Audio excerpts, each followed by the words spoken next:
Right, okay, I think that's enough time to get everyone dialed in. So let's open the Q&A. I'd just like to say hello to everyone and welcome you to the second in the series of these quarterly Q&As from Maya. Hopefully you would have received the annual investor letter and fact sheets detailing others. We're going to go over that ground here, as we've already said before. Instead, we're switching from broadcast mode to listening mode and answering the questions that have come in over recent days and any questions that those on the call now would like to submit live. We have received some questions already, and we'll get to those in a second. Thank you very much to those that have sent them in. If we have any questions which cover broadly the same topics, I'll try and condense them and paraphrase them when I put them to Aziz and Aubrey. But if you feel like your question hasn't been addressed directly, feel free to contact any one of the team on the conclusion of the call. If you would like to ask some questions, you can do so in the meeting Q&A, which you should be able to see within the chat function of the meeting. So with that, let's get started. We're going to start off with some questions that were pre-submitted. The first of which says that Citibank shows its Euphoria index is off the charts. Can the team address the claims that the market is now driven by mania as opposed to economic fundamentals? I'll just switch to Aziz live on the screen as he is now. Hi everyone. Well, I think in my letter, I talked about precisely that point, and the way I see it is it's very hard to gauge sentiment. It's not something that you can measure accurately. What you can look for is evidence of certain kinds of behaviors becoming more common, behaviors that one could call irrational, but in any way kind of less driven by fundamentals of the companies that are invested in. And I would say that, like I said in my recent letter, whether it's about some of the stuff that's happening in cryptocurrency like Bitcoin, the TikTok investment movement / Robinhood, a lot of this behavior strikes me as not in line with fundamentals. I mean, we could argue whether this is called irrational or not. One could debate that, but at least I think they are disconnected from fundamentals. So there is evidence of that in many parts of the market.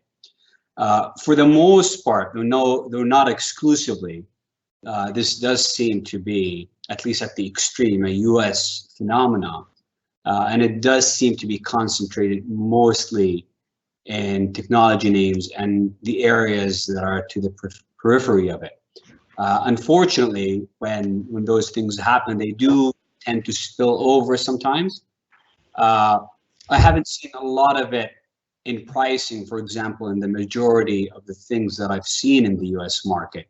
However, as I mentioned in the letter, because some of the tech names have become such a big weight in the index, even though as a percentage of the number of listed companies, this behavior may be concentrated in a small subset of the market, it could still have an impact on US indices, whether it's the NASDAQ, which is very heavy on such names, but also on the S&P 500, which now has a significant tech exposure. And I would expect that this behavior would lead to diminishing returns in the future. So even if the rest of the S&P, which I think is probably elevated but not completely disconnected from reality, because of the weight of that part of the market in tech being such a big part of the index, I still do expect that it would become a drag on the performance of the S&P 500. And if you compare and contrast the S&P to other developed markets, for example, or even emerging markets, but at least in the areas where we invest in developed markets, you do see a profound difference in valuation and in behavior between US stocks and the rest of the developed market. I'm not saying the rest of the market is exceptionally cheap. I think that was the case last year. which I wrote about and we talked to you about it. But it doesn't strike me as in the same category of whether elevated or bubble territory as you'd see in some of those US names. Now, as I mentioned in the letter, it's very hard to guess the timing of when these things get corrected.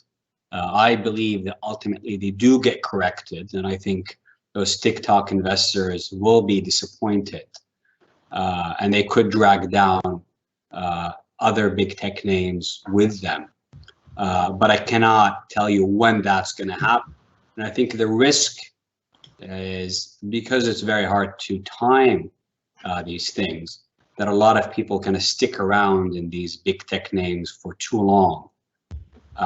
And there's a Buffett metaphor of this, when everybody's dancing and midnight comes around and you look at the clock and it's got no hands. It's very hard to know when to get out. And so for people like us who refuse to participate in these kinds of markets, the risk is that we just lose on this opportunity to be cool for a while, you could say. And as we've always repeated, our motto remains no FOMO. So there's no fear of missing out. We're happy to see others make money doing silly things, and we'll just sit on the sidelines and not participate. We not really get that itch. I don't know, Aubrey, if you have anything to add here. Yeah, I mean, I guess there are a few things that, the most important thing to say, though, is that the euphoria is very much focused in specific sectors and specific stocks. This is not something that's widespread. I mean, so as a rule of thumb, we like to look for businesses that trade on free cash flow yield of, let's say, 5 and above. Well, out of the 4,000 stocks in Western Europe and North America, if you strip out a few sectors like defense, banks and such, with a market cap of over $1 billion, there are 4,000 stocks. 1,000 have a free cash flow yield of greater than 5%. So there is still value out there. It's not like the whole market is this, frothy, Tesla-esque monstrosity. There is value out there. There are opportunities out there. They're just not in the places that everybody's talking about at the moment. And that's where we're looking. And yes, it's harder because some of these businesses are inexpensive for a very good reason, but some are not. Yes, there is euphoria, but it's not something that I think we have to worry about. I think back to sort of sports when I was 15 or something, just being told, look, run your own race. Don't worry about what everyone else is doing. Just run your own race and play your own game. And I think that's what we're doing. If I could paraphrase some of the questions that we've had surrounding this subject, we do get a lot of inquiries about what we think the market is going to do, or is the market expensive. But I guess it's at this point we should point out that the market and our portfolio is not necessarily synonymous with each other. In fact, I think Aziz wrote in the Q3 letter that active share, how different we are from the market, is approaching its record level. So Aziz, is that something that we should emphasize a little bit more, do you think, when people say, what do you think about the market and what we think about the portfolio could actually be two completely different things? Yeah, I mean, obviously, it's one of the fundamentals of the way that we invest. We are not kind of market huggers or whatever you want to call it, index huggers. I have no idea what the index weight of our holdings are. We never think of things as kind of overweight and underweight. What we've always wanted to do is buy a handful of names, 20 to 30 positions, diversified globally and across industries, that we think will generate good absolute returns for us over our holding period, which is 5 years plus. And that's what we do. We never look at the index. I have no idea where the index is on any given day. We use the index solely as a benchmark because we believe that's your opportunity cost as an investor. So we have to compare ourselves against something so you would know whether we're doing a good job or not. But we've always been willing to appear silly for long periods of time, and I think that's the cost of having an idiosyncratic portfolio that looks nothing like the market. We, like Aubrey mentioned, there are 4,000 names out there. We only want to find 20 or 30, and we want to own them for many, many years. Our portfolio has and will continue to look very different than the index, and we don't care if that's the issue. I mean, I think all of the people are a bit obsessed about kind of trying to stay close to the index. And to be fair to them, if you were measuring yourself against a benchmark over a month, a quarter, or a year, that is a rational thing to do. But that's not how we operate, and it's not the kind of investors that we want to have. And our job is, like I said, to make good absolute returns over the long term by buying a portfolio that, by definition, to do better than the benchmark has to look significantly different than the benchmark, I think. Yeah, that's very clear. I don't think we've got any other questions on this particular topic, so we will move on to our next question, which is, with the uncertainties around the changing digital and social media regulations in terms of power, privacy, and issues such as those, does the fund intend to avoid large tech funds, brackets Alphabet, Twitter, etc.?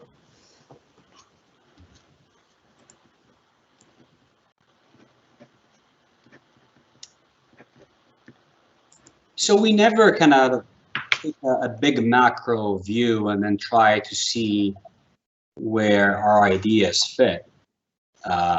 We're always trying to figure out from the bottoms up what is a good investment opportunity for the long term for our investors, and that does mean that sometimes the opportunity will be, as was the case at some point in the past, where some tech names did look very attractive and we didn't think that the market appreciated the quality of these businesses. And so at some point in the past, we owned Alphabet and Microsoft and Apple, and that was the right thing to do because the valuation is attractive and the future relative to the valuation is underappreciated. But it's all about, I think, the thing about investing is that it's not enough to know what's going to happen in the future, assuming that you can, but it's not enough to even guess approximately correctly what the future is going to be. But also it needs to be a guess that not everyone else believes, so that it's not priced into the stocks that you buy. And in the case of the tech names right now, I think for the majority of them, people are so excited about the future. They've elevated the prices to levels that, in our opinion, just makes no sense, at least for someone who wants to be conservative in their assumptions like we do. And that means that we'll go and find ideas elsewhere. So for us, it's always relative to valuation.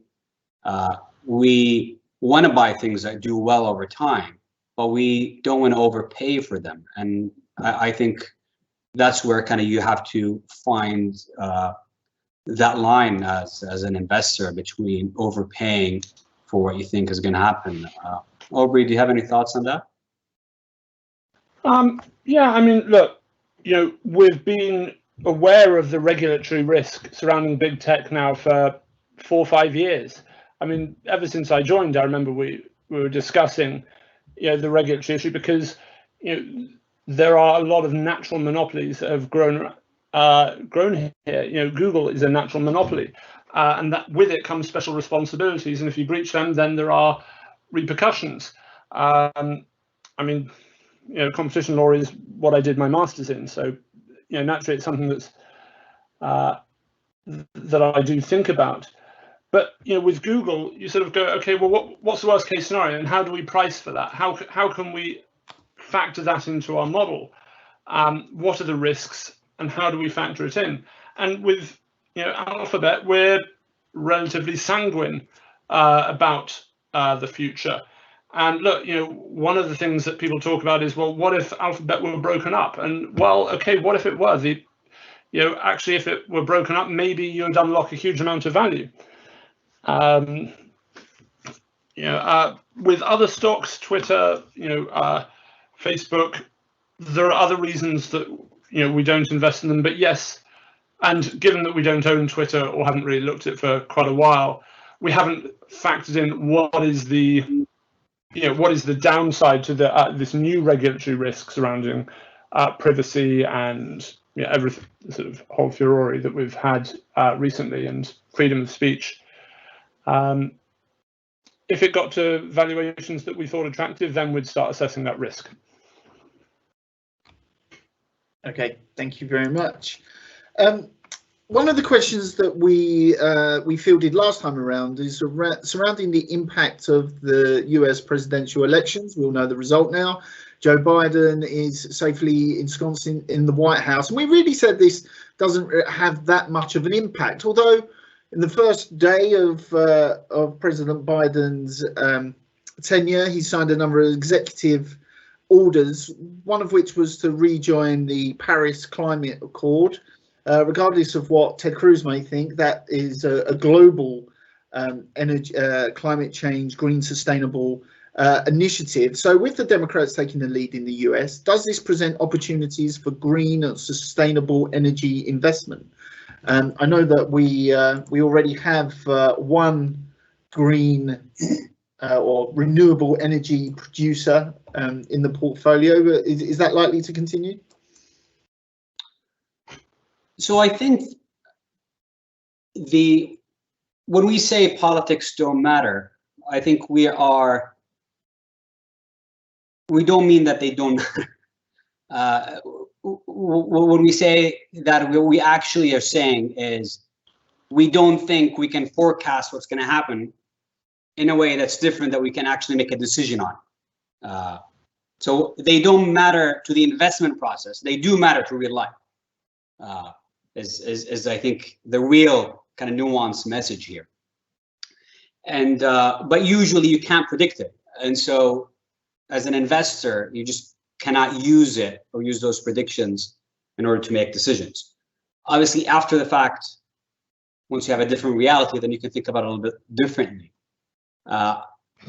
My view on basically renewable energy and kind of just everything that we need to do to save the environment and slow down, hopefully reverse the climate crisis that we find ourselves in right now, is luckily a lot of these technologies are now economically viable.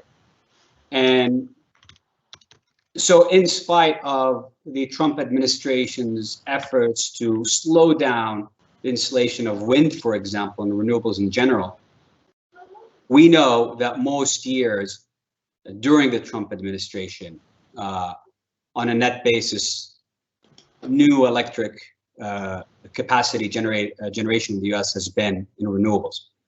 And the reason that is the case is that there are many parts of the United States where wind is the cheapest source of energy. And that is becoming the case in many places around the world. It's happening also with solar in many places in the world. And so I'm most optimistic because the economic support the move towards renewable energy sources. And before someone jumps and says, well, you can't go all renewable and all of that, and just the fact that we can make a big dent in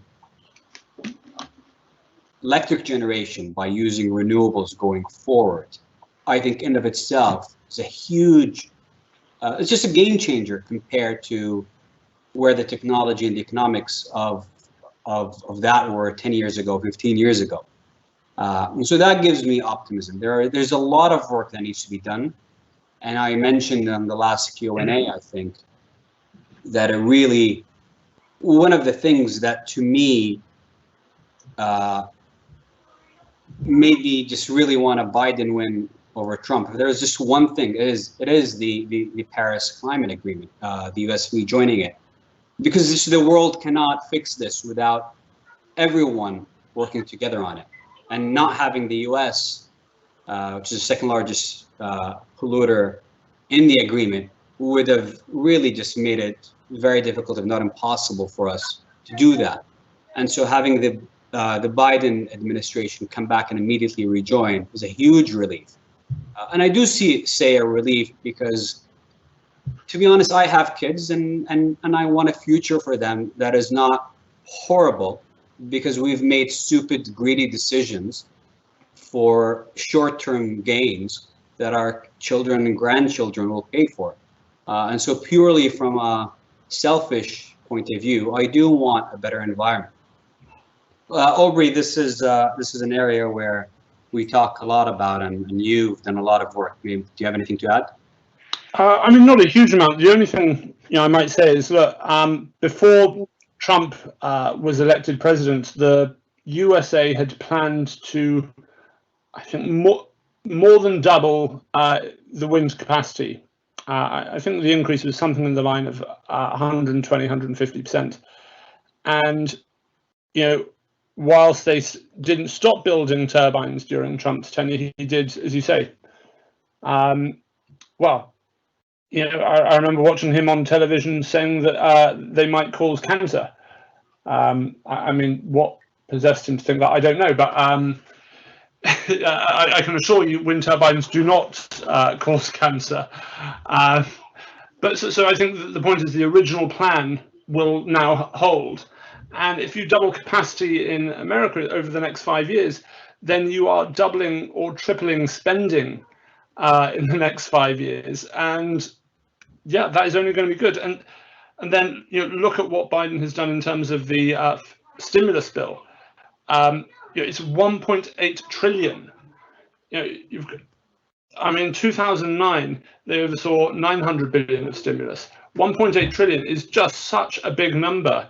And when a big part of that is going to be directed towards green initiatives, there is going to be a fairly explosive result. Now, whether we can capture any additional opportunities from that, I don't know, because a lot of these stocks have become, they're not as cheap as they were last year. People know this, so hopefully we'll be able to benefit from it. Maybe if there's a sell-off or if we find other uncovered opportunities. But at the moment, we're happy with the one that we have. Yeah, I think this is a good point to tie in with the previous question, where we were investing in Vestas a couple of years ago when people were not excited about renewable energy, or at least not as much as they are now. So the gap between expectations and reality was big, and now arguably it's closed. So there's not as much upside from investing in green tech today. There's probably some in some areas, but there's not as much upside as a few years ago when the sector wasn't being viewed with as much excitement as today. Okay, moving on then to some allocation questions. Is the fund targeting an increase in allocations to Asia, given the potential healthier recovery?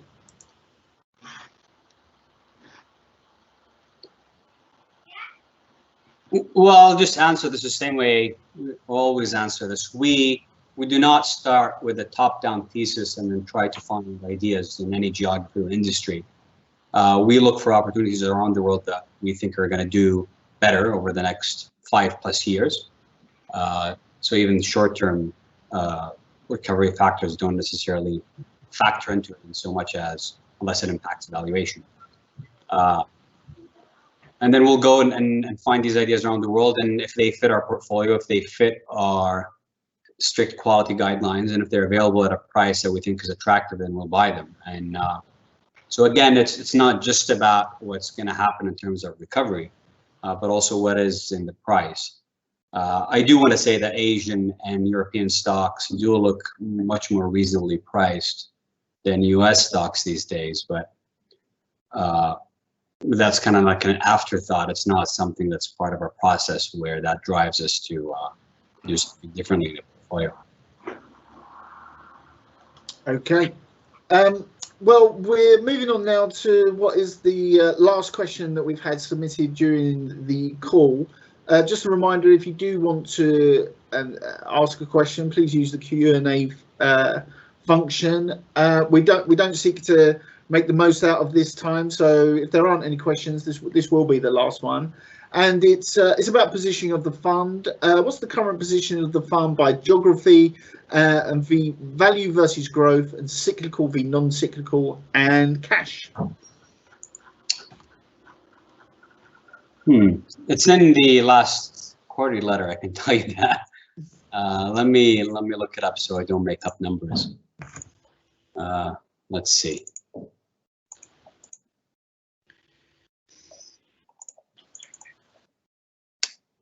It hasn't changed by much since December 31st, I can tell you that. And so in terms of geography, we are now just under 42% Europe, 39% North America, 6% in Asia, and about 13% in cash. And the top 5 industry groups are capital goods, almost 16%, media and entertainment, 12%, software and services, 11.8%, household and personal products, 10%, and pharmaceuticals at 8%.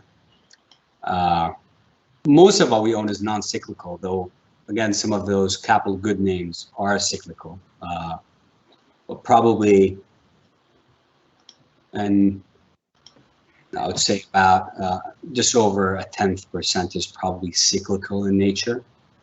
We own the home builders, which is part of capital goods. Vestas, which we believe is in a secular growth rate over very long periods of time, will still appear cyclical over the short term. And then some things that look cyclical are less cyclical on a profitability basis, such as Brenntag, which chemical distribution has this nice feature where, because of the pass on, because they pass on pricing, the profit is a lot more stable than the top line. So margins are counter-cyclical, and kind of this makes it overall a lot less cyclical than the products that they sell. So yeah, that's the answer to that. We like to think a lot more about kind of the underlying ownership, which we report in check our annual letter, report every quarter. We kind of look through the revenues and the sources of revenue. We want to make sure those are much more diversified globally. And on a fundamental level, I've always believed that that's a much better way to kind of understand your economic exposure, as opposed to where a company may be based or listed. Okay. That is the last question. So, question that just came in, Mark, looks like.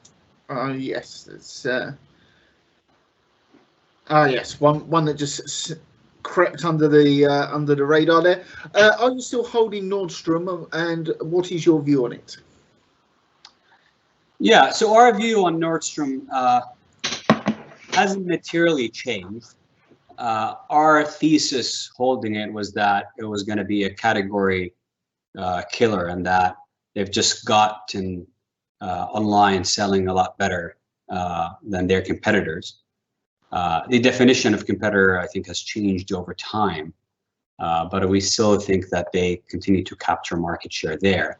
I think the pandemic has been an accelerator of moving online, and that is both an opportunity and a threat, I believe, to Nordstrom. It's an opportunity because this now gives them puts them in a position where they can take advantage of their investments and their being ahead of their competitors in that area.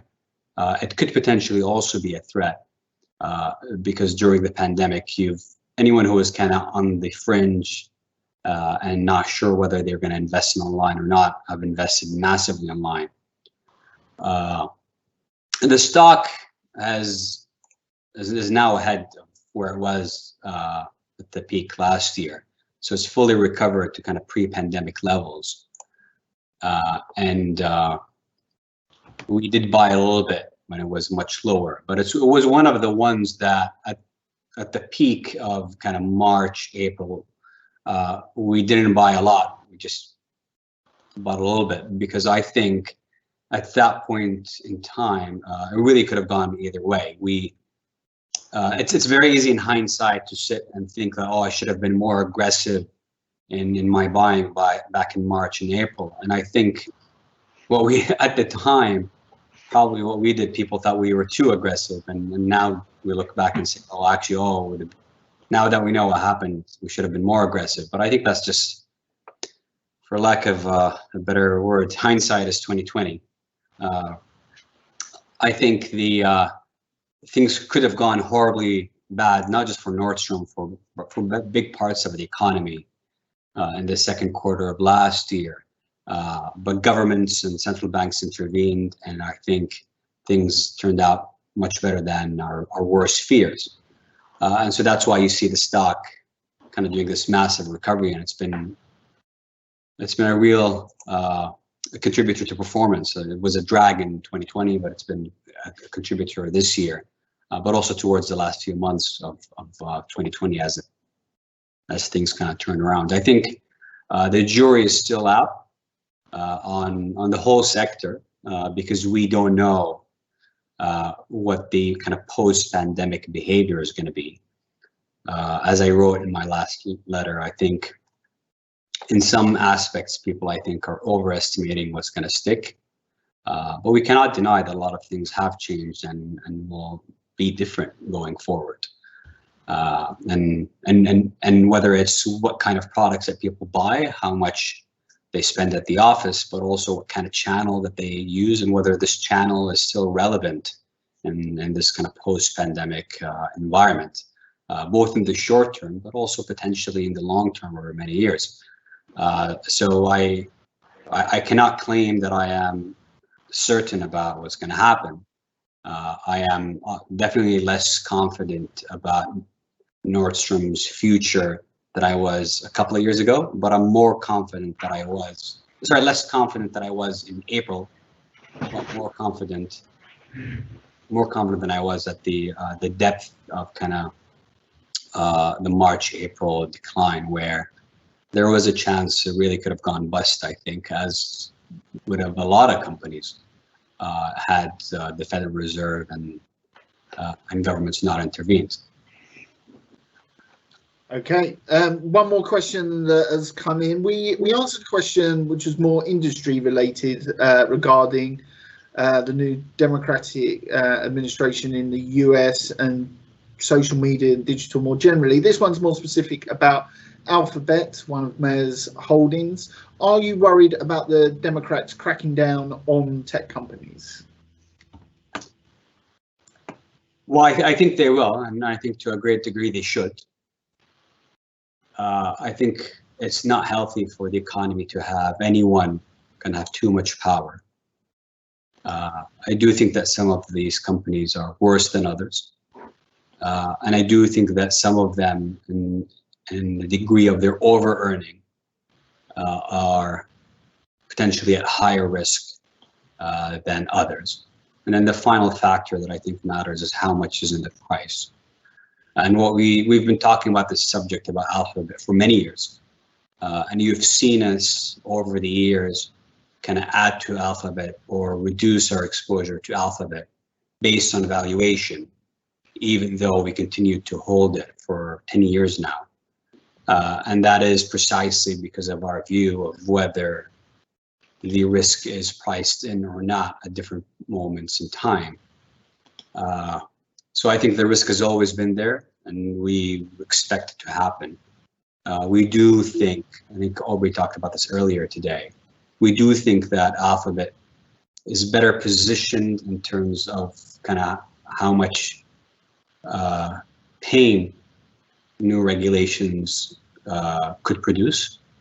And we also think that in terms of valuation and how much they're over-earning, they're also in a better position than many of the other names, the big tech names.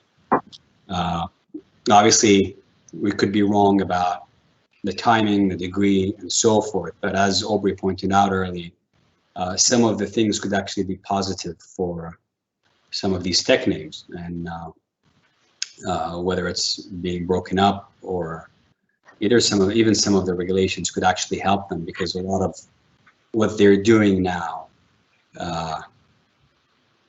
could be behavior that's not necessarily earning them more money, but as in kind of giving them a sense of security, which is probably not healthy for the companies either in terms of long term. But some of them could definitely get really, really hurt, because we really think they're at least big parts of their business models. We don't think Alphabet is necessarily that camp, but some of them, big parts of their business models could be massively disrupted. Aubrey, do you have anything to add? Not particularly. I mean, we've spoken about it at length already, and just as I say, for Alphabet itself, I think the risk may even be to the upside.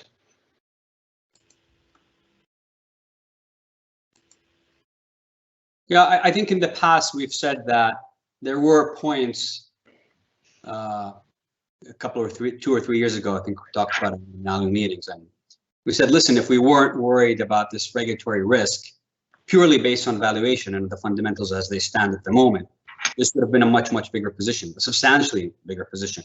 But we've always kind of cut it down every time it's gone up in price, because we've always been worried about this risk. It's a real risk, and it needs to be priced in.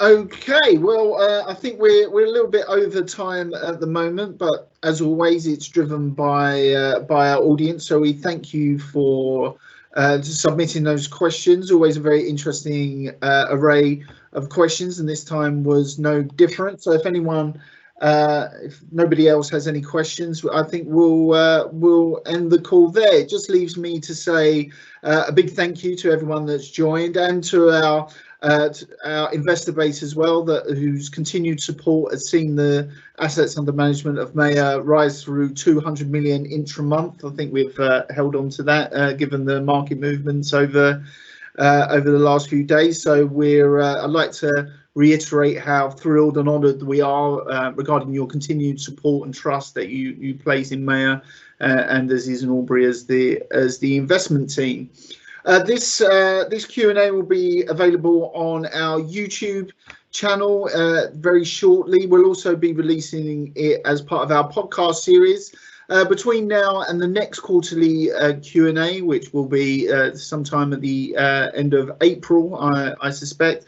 We'll try and release some slightly different podcast formats, whether that be conversations internally with some of the investment team, or maybe some external contributors as well, talking about some of the more relevant topics of the day. But until then, thank you all once again for joining, and any questions that you have that weren't addressed in this forum, please feel free to contact me or any other member of the team, and we look forward to talking to you in the very near future. Thank you very much. Goodbye.